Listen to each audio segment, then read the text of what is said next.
Halo, saya Nopal Manaliu akan menjelaskan mengenai esensi kurikulum IPS SD kelas tinggi. Yang pertama, konsep kurikulum 2013.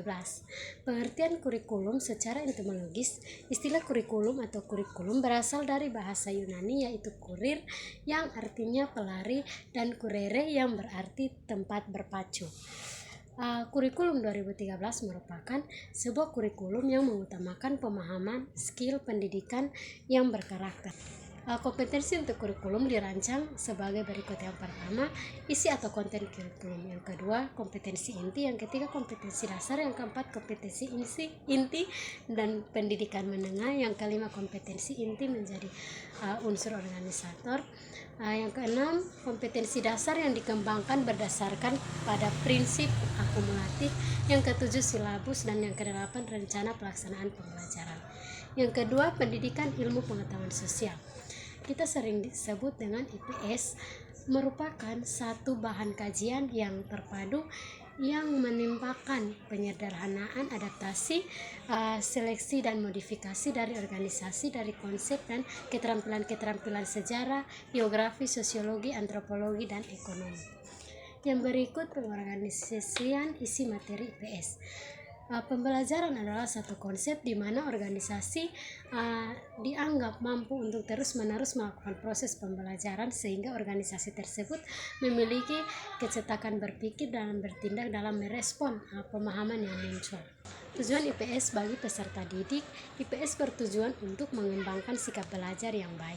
Artinya dengan belajar IPS, anak memiliki kemampuan menyelidiki untuk menemukan ide-ide, konsep-konsep baru sehingga mereka mampu melakukan perspektif untuk masa yang akan datang. Yang berikut karakteristik peristiwa, fakta, konsep, dan generalisasi. Apabila kita perhatikan dengan teliti dan cermat bahwa inti proses pembelajaran siswa kelas tinggi atau kelas 4, 5, dan 6 di SD adalah merupakan satu proses pembelajaran yang dilaksanakan secara logis dan sistematik untuk mengajarkan tentang konsep generalisasi sehingga penerapannya dapat dilaksanakan oleh siswa SD. Dalam proses pembelajaran di kelas tinggi SD dapat digunakan untuk melakukan strategi dan metode mengajar.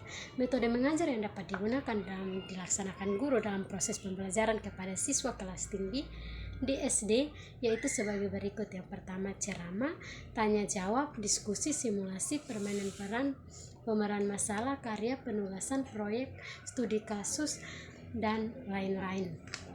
Peristiwa yaitu sesuatu yang pernah terjadi.